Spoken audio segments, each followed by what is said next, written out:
Baik, assalamualaikum warahmatullahi wabarakatuh. Perkenalkan, saya Muhammad Dafo Falwan dengan NPM 231506130.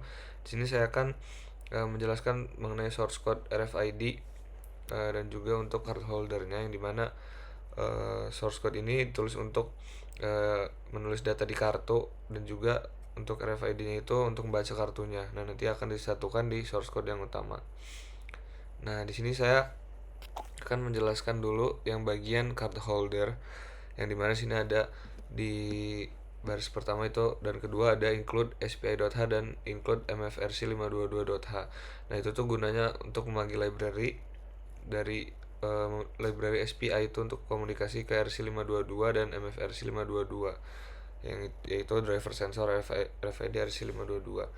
Nah, selanjutnya di sini ada define access underscore pin 4. Nah, itu tuh untuk pin slash selectnya berarti ke pin 4, dan juga untuk define RST pin 0 itu berarti pin reset untuk RC522. Nah, di sini ada uh, MFRC 522 SS pin dan juga reset pin itu untuk berkomunikasi ke modulnya. Terus ada miver underscore key.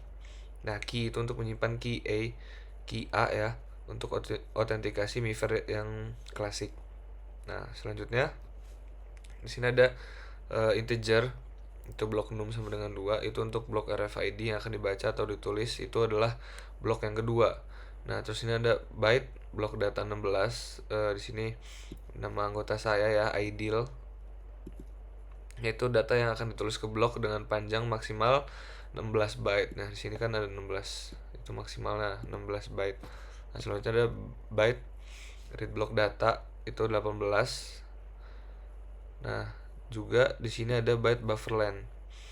Nah, byte buffer itu untuk membaca data dari kartu. Buffer length ini total panjang buffernya. Nah, sini ada status code juga, itu untuk menyimpan status hasil operasi RFID-nya, itu oke atau error. Nah, selanjutnya kita mulai di setup di sini, di bagian void setup. Nah, ada serial begin 115.200, itu untuk mengaktifkan serial. Ini kita menggunakan baud rate-nya 115.200 karena lebih tinggi ya untuk ESP. Terus ada SPI begin, itu untuk komunikasinya.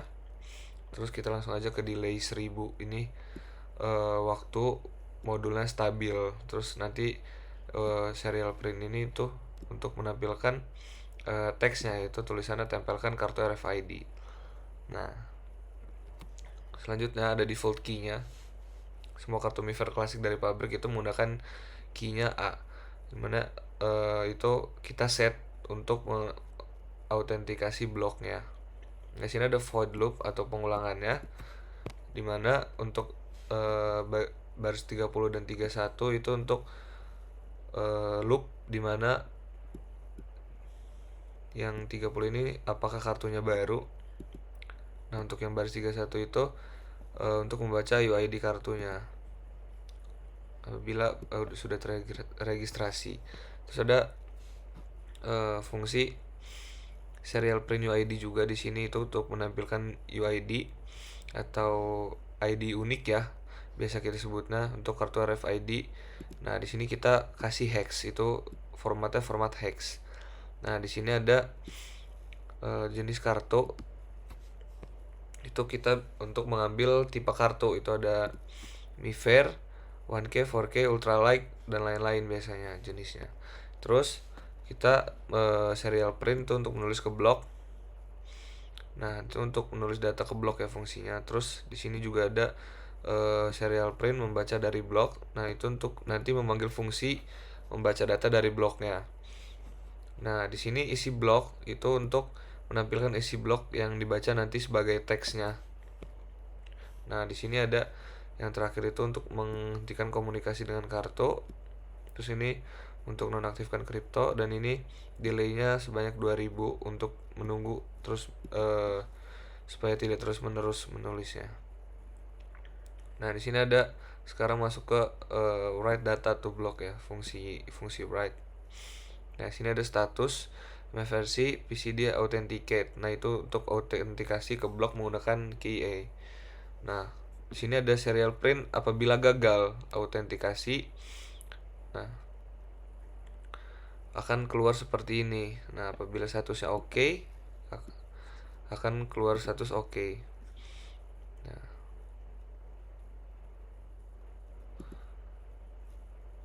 di sini ada status itu untuk menulis 16 byte data ke bloknya. Sama apabila statusnya oke, maka akan oke, dan apabila gagal maka akan ada serial print gagal menulis. Nah, apabila berhasil, serial print akan berhasil menulis ke kartu. Nah, di sini ada yang terakhir, ada fungsi read ya, dimana itu akan mengautentikasi sebelum membaca. Nah, ini harus dilakukan setiap kali.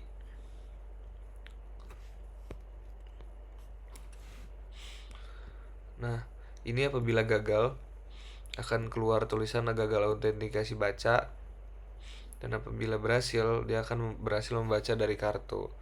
Nah, selanjutnya di sini saya akan menjelaskan langsung source code-nya RFID. Source code RFID yang dimana di situ juga ada include sebanyak 5 baris ya. Yang pertama itu ada SPI.h itu komunikasi SPI ke RFID-nya. Terus ada MFRC 522.h itu library untuk membaca dan menulis si RFID-nya. Terus SP8266 WiFi ini untuk koneksi WiFi si ISP-nya. Terus ada HTTP client itu untuk mengirim HTTP request. Dan untuk client secure ini untuk HTTPS atau SSL supaya tanpa sertifikat gitu. Terus di sini seperti tadi, define reset pin-nya di 0, SS pin-nya di 4. Nah, di sini ada tambahan itu untuk define buzzer-nya. Buzzer-nya itu di pin 15 GPIO. Nah, selanjutnya di sini ada objek RFID. Itu MFRC 522, ada seperti tadi pin dan reset pin. Terus ada key dan juga ada status kodenya sebagai status si RFID-nya nanti. Terus ada di sini variable block untuk RFID-nya, dimana blok 6-nya sama kayak tadi 2 itu untuk blok yang ingin baca, terus buffer lainnya juga sama 18 itu untuk panjang buffer yang baca bloknya. Terus ada read block datanya itu untuk penyimpanan data blok yang terbaca. Terus di sini ada Google Sheet ya untuk URL-nya untuk mencatat data kartu, nanti akan tercatat di sini. Terus ada WiFi credentials-nya. Sini contoh SSID-nya SIDIQ. Nah, passwordnya di sini belum tidak ada ya.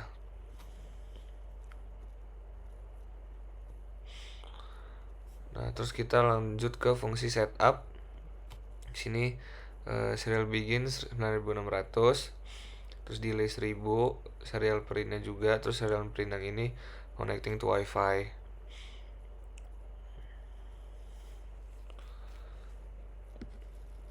Nah, di sini ada fungsi untuk WiFi-nya, SSID dan password. Terus while WiFi status, connect, delay. Nah, ini tuh akan looping terus sampai WiFi-nya tersambung. Nah, di sini ada serial print juga, WiFi connect, IP address. Terus menggunakan local IP. Itu ntar akan menampilkan IP ISP di jaringannya. Nah, terus di sini ada mulai mengkonfigurasikan buzzernya. Nah, kita pastikan di sini buzzernya mati saat awal, maka dari itu kita kasih low sini. Terus ada fungsi juga SPI begin itu untuk memulai SPI-nya. Terus ini untuk mengaktifkan modul RC522-nya. Terus di sini untuk memunculkan perintah scan kartu RFID. Nah, itu udah gitu masuk ke fungsi loop juga. Pertama di sini for byte itu untuk key defaultnya sebagai MiFair Classic. Nah, di sini untuk mengecek apakah ada kartunya. Jika tidak ada kartu, nah maka akan balik ke loop yang awal di sini. Nah, apabila kartu terdeteksi, dia akan print kartu terdeteksi. Nah, untuk if yang ini, untuk blok 6 dan read block data itu apabila gagal membaca data, dia akan batalkan prosesnya. Terus di sini ada untuk mencetak namanya, string nama. Nah, di sini dia membaca karakternya sampai dari 0 sampai 15 karena kan kurang dari 16. Jadi sampai 15. terus mengubah ke string sampai ketemu /0, dan juga di sini untuk menghilangkan spasi. Nah, sini ada serial print juga, data terbaca dari kartu apabila kartunya terbaca dan akan menampilkan nama. Sini serial print nama. Nah, dan juga seterusnya buzzer akan berbunyi dengan bunyi 1000 Hz selama 200 milisecond. Di sini delaynya selama 300 milisecond. Nah, selanjutnya di sini akan masuk ke proses mengirim ke Google Sheet apabila WiFi-nya terkonek, dan jika tidak ada nama di sini tidak akan dikirim. Nah, kita masuk ke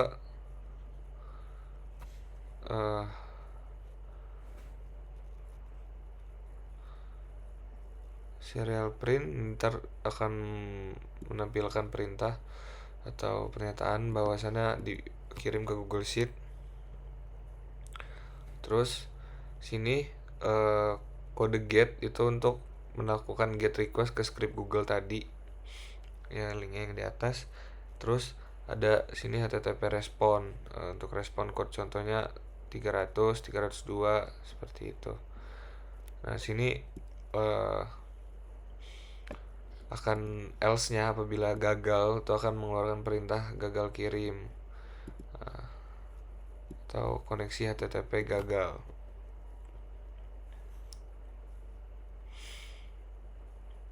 Nah, sini juga ada delay lagi selama 2000 milisecond atau 2 detik. Nah, supaya kartunya itu tidak terbaca berkali-kali. Nah, ada tambahin ini juga supaya kartu bisa dibaca ulang. Terus ini untuk menghentikan enkripsi setelah komunikasi. Oke. Terus kita masuk ke fungsi read data from block.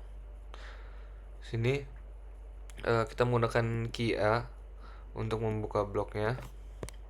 Nah, sini juga ada if-nya status oke, dan juga serial print akan menampilkan autentikasi gagal,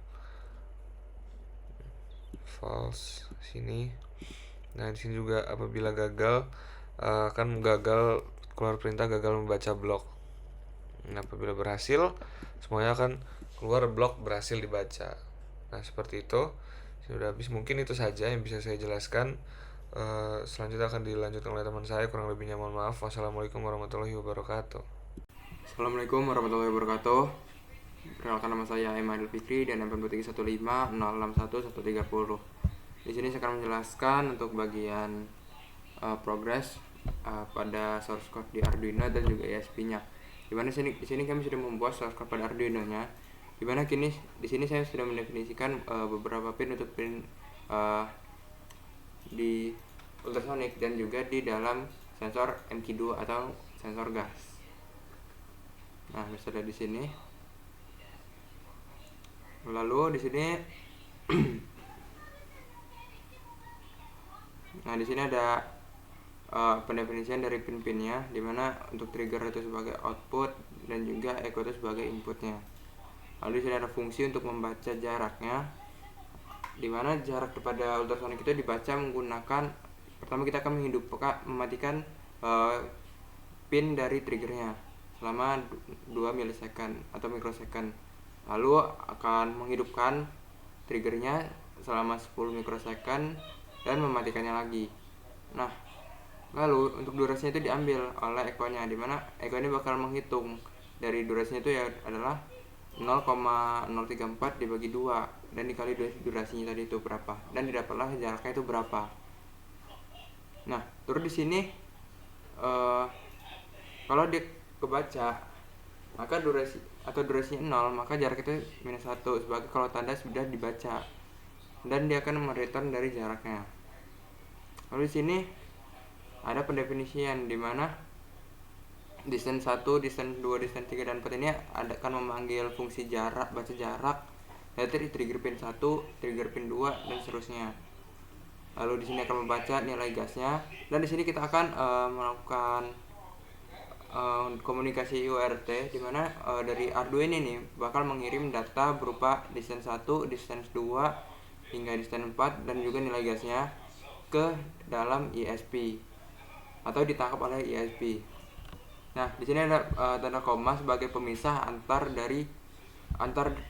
nilainya atau antar datanya. Lalu masuk ke source code pada ESP-nya. Di sini kami menggunakan ESP32 dikarenakan sebelumnya kami kan ingin menggunakan ESP8266, tapi setelah perhitungan dari pin-nya ternyata pin dari ESP8266 ditambah dengan pin Arduino saja tidak cukup. Maka dari itu kami memutuskan menambahkan menjadi ESP32. Jadi kami akan menggunakan Arduino dan juga ESP32 agar pinnya cukup. Nah, di sini ada WiFi client dan HTTP client untuk menghubungkan dengan WiFi dan juga HTTP-nya. Lalu di sini mendefinisikan dari RTX-nya pada Arduino-nya, pada ESP-nya itu. Lalu di sini saya akan memasukkan password dan juga SSID dari WiFi yang ingin saya gunakan. Lalu di sini saya ada pendefinisian dari server URL-nya, di mana saya masukkan API, URL dari API untuk mengirimkan datanya ke backend atau ke database-nya. Dari backend ke database. Nah, bisa baca di sini. Lalu di sini ada setup. Dia akan membuat serial monitor. Nah, lalu di sini akan mengoneksikan wifi-nya. Nah, lanjut. Nah, di sini dia bakal baca jika serial tersedia atau UART tersedia, maka dia akan membaca step lainnya. Dimana akan masuk dulu pertama data mentah, dan data mentahnya bakal dipisah. Dimana kayak saya bilang tadi, datanya akan dikirim berbarengan, dimana pemisahnya menggunakan tanda koma. Makanya di sini kita menggunakan fungsinya. Di sini ada perulangan for dan perulangan if, dia akan membaca setiap komanya. Nah, dari koma itu nanti bakal dibagi data part 1, part 2 hingga part 4. Dimana part 0 atau indeks ke 0 di sini kan kita menggunakan array. Part 0 dia akan masuk sebagai distance 1 atau jarak 1, dan dimana tipe datanya itu adalah float. Hingga distance 4, dimana distance 4 merupakan part ketiga atau array ketiga, indeks ketiga, dan jadi float. Dan juga part 4 itu sebagai gas, dan dia akan menjadi integer.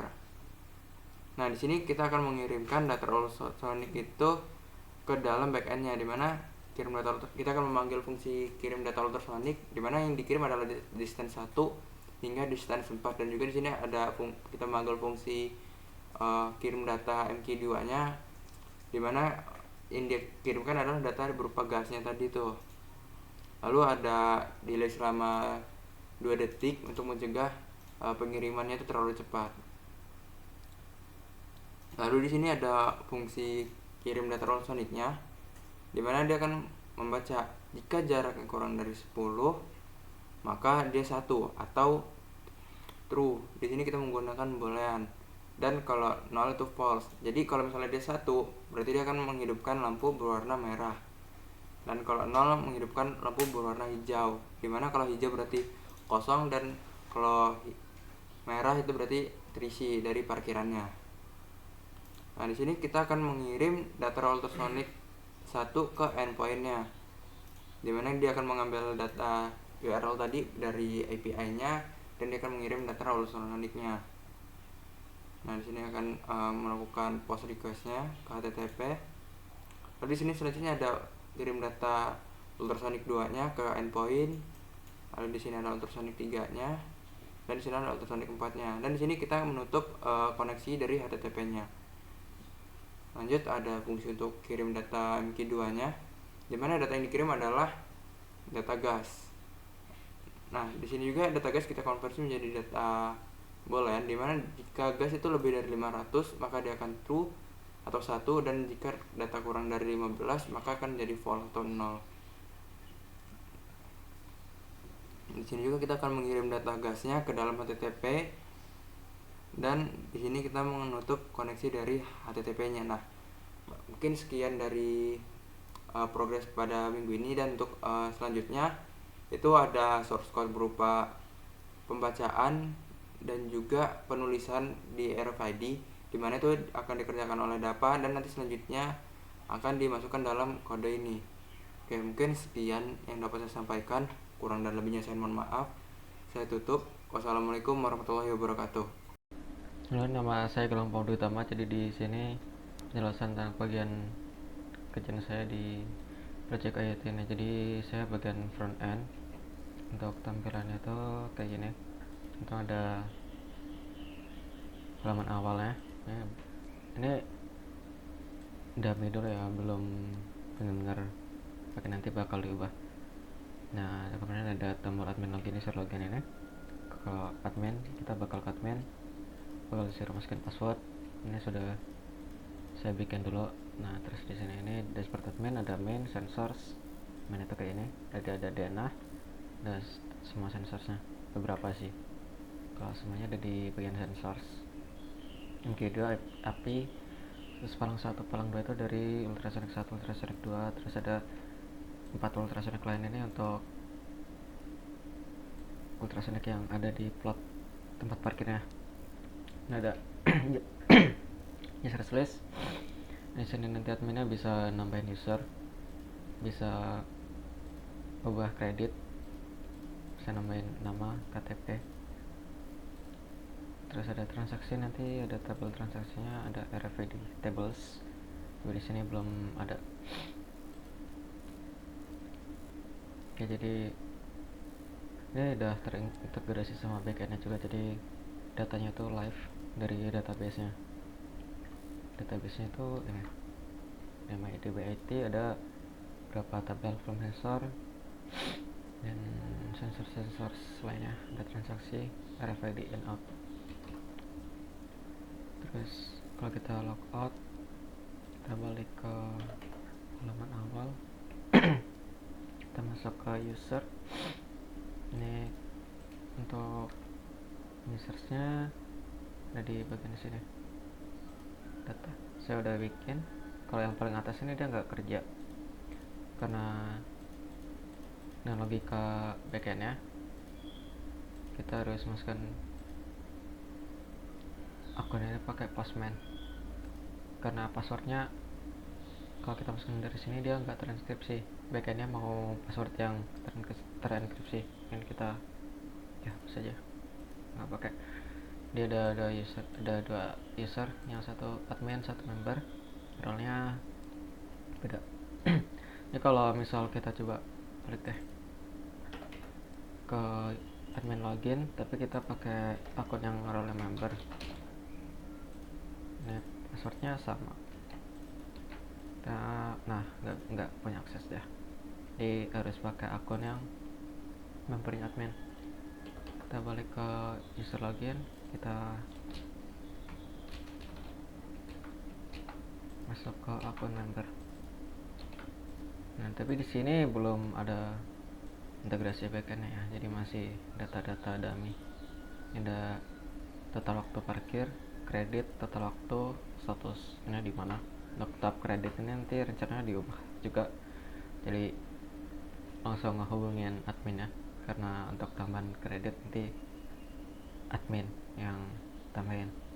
Karena ada dana parkir, biasanya juga belum saya integrasiin sama backendnya. Ya.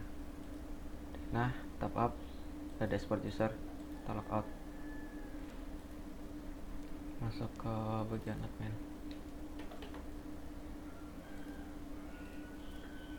Nah, untuk codingannya itu ini codingan dari front-nya pakai Fight React, biasanya pakai Tailwind. Terus kalau yang backendnya ini dari Elton, ada beberapa perubahan ya. Jadi salah satu perubahan itu ada di bagian sini, hashing ya. Jadi hashingnya saya pindahin ke alt repository, jadi di sini kosong. Jadi kalau mau nambahin user baru ini harus pakai postman dulu karena belum ada form registrasinya di frontnya. Jadi ada name, user, password, credit, ID, role. Masuk ke front, kode front end. Di sini ada ya 2 bagian khusus ya, ada untuk user sama untuk admin. Dan untuk logika login adminnya, diambil username, password,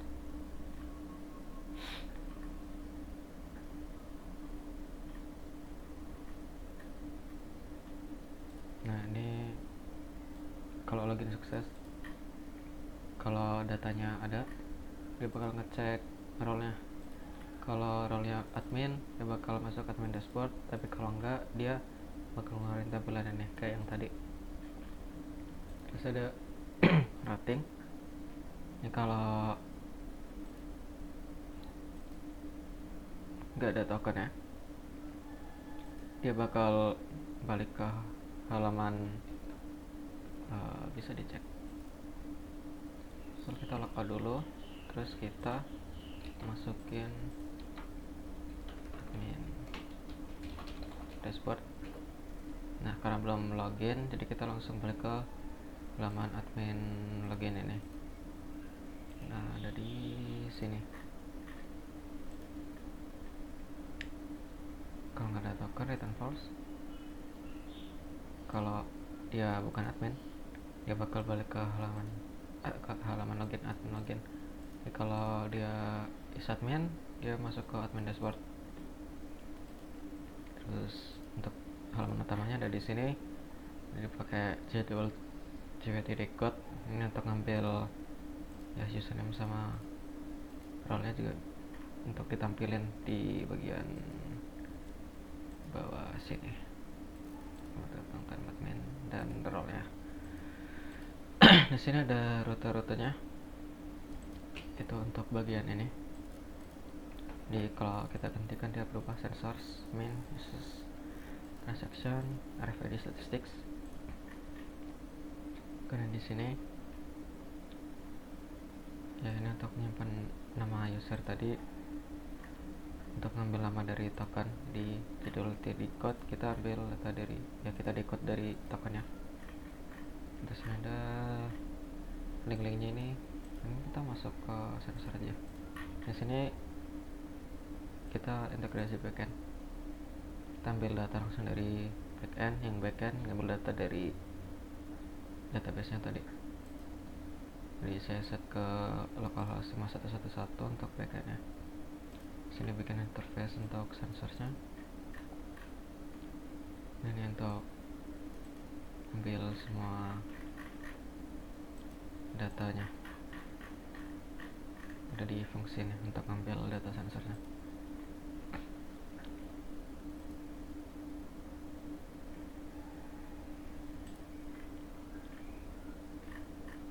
Dan di sini untuk fetchingnya sesuai endpoint dari API-nya. Terus ada logika, kalau ultrasonic 1 dan 2 itu lebih dari 10, dia bakal output terbuka atau tertutup, bisa dilihat di sini. Kalau lebih dari 10 dia bakal terbuka. Dan kemudian di sini ada HTML tampilannya untuk kotak-kotak ini. Ini coba kita lihat ya, untuk apa benar nih datanya tuh live. Kita langsung coba di sensors, terus di bagian ultrasonic 1 misal kita tambahin lagi row. Nah, misal distance nya 90, efektif 1.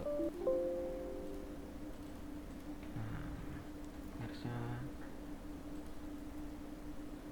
harusnya berubah ya.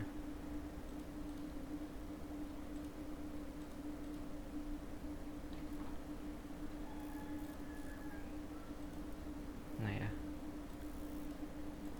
ambil data yang paling atas, nanti logikanya bisa dihindarin lagi untuk pengambilan data ini. Untuk ultrasonic, nah dia tetap terbuka. Kalau misal kita ubah distance nya misal 5, dia harusnya tertutup. Di sini tertutup, di sini juga tertutup. Mungkin sekian penjelasan dari saya. Terima kasih.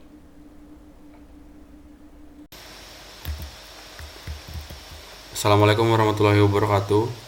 Sebelumnya saya izin memperkenalkan diri. Nama saya Elton John Kevin dengan NPM 231501018 dari kelas PSTB angkatan 2023. Baik, pada saat ini saya akan menjelaskan mengenai struktur folder dari kode untuk project IoT, yang dimana di sini saya mengambil role sebagai backend.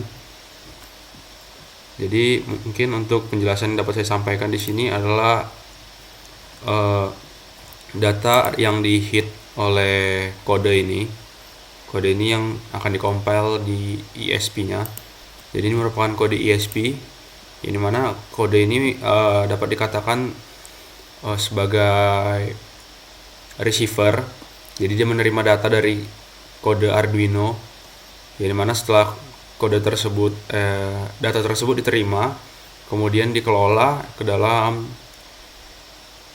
fungsi kirim data ultrasonik, yang kemudian dibagi data tersebut dan dikirim ke dalam endpoint yang telah ditentukan. Dapat dilihat di sini ada fungsi kirim data ultrasonik. Jadi pertama datanya itu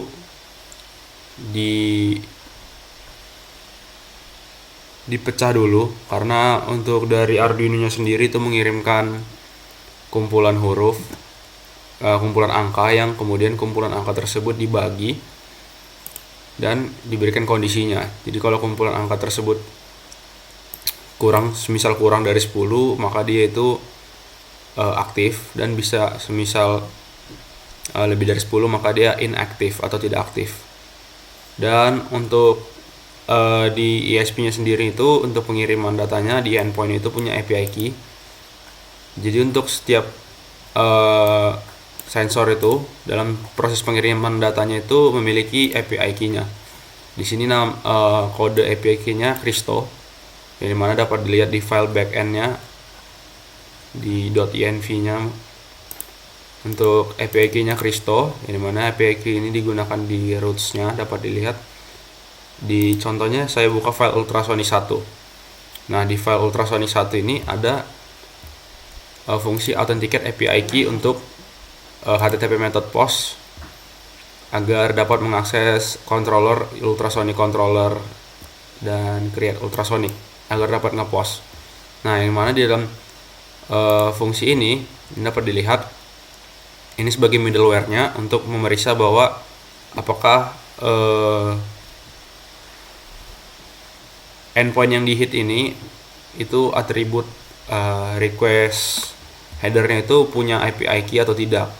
Dan semisal bila tidak, dan jadi semisal dia tidak memiliki API key, ataupun semisal API key-nya ini tidak sesuai, jadi ada alert forbidden, invalid, or missing API key message-nya dengan statusnya itu 403 atau unauthorized.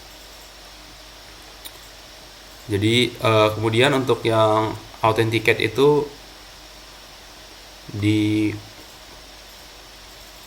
out controller.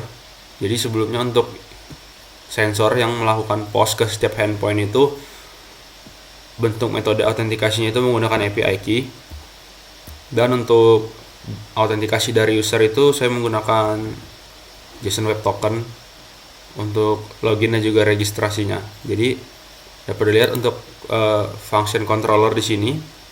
Untuk registrasi itu ada request body-nya ada 1, 2, 3, 4, 5, 6. Nah, rencananya mungkin akan ditambahkan satu atribut lagi sebagai UUID untuk menyimpan unique identifier pada RFID-nya, sehingga ketika register kemudian RFID-nya di-assign dan menyimpan unique identifier-nya agar ketika RFID-nya kembali di-assign sebagai bentuk login, maka dapat dicek apakah UID dari kartu RFID tersebut sama dengan yang ada di dalam database. Dan untuk pemeriksaannya di sini itu memeriksa terlebih dahulu eksistensi dari user tersebut apakah ada. Jadi sebelum melakukan create diperiksa dulu, mencegah redundansi username. Jadi semisal bila username-nya ada, maka message-nya itu username already exists. Dan kemudian semisal belum ada, maka dilanjut ke tahapan selanjutnya. Jadi untuk nge-post datanya itu dapat dilihat untuk default value dari role itu member. Bila tidak diberikan, maka langsung akan di-create dengan role member. namun bisa juga diberikan nilainya, yang mana untuk role itu ada 2, admin dan juga member dengan default member. Kemudian di sini ada hash password untuk melakukan hashing terhadap password di enkripsi agar semisal pihak yang memiliki sistem mengakses database, pihak yang memiliki sistem tersebut tidak bisa langsung untuk melihat password yang dimiliki oleh pengguna.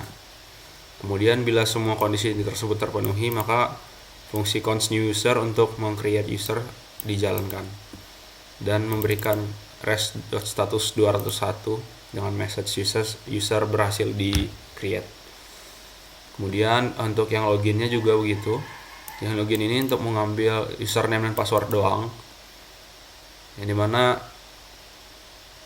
mungkin ada beberapa perubahan lagi untuk loginnya, atau mungkin untuk variabel update RFID UID nya nanti.